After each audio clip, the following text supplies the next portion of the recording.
Mir Rahmat Ali, Narayanganj news, বন্দর নবীগঞ্জ। মীর রহমত আলী, নারায়ণগঞ্জ, বন্দর নবীগঞ্জ। দেখা হবে রাজপথে, খেলা হবে রাজপথে। রাজপথ ছাড়ি নাই, শেখ হাসিনার ভয় নাই।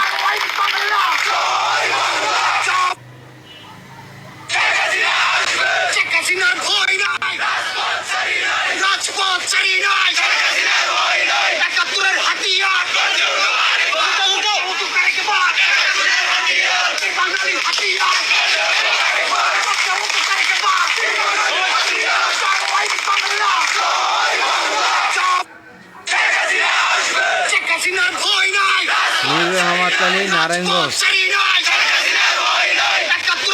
মীর রহমত আলী, নারায়ণগঞ্জ নিউজ। দেখা হবে রাজপথে, খেলা হবে রাজপথে। রাজপথ ছাড়ি নাই, শেখ হাসিনার ভয় নাই।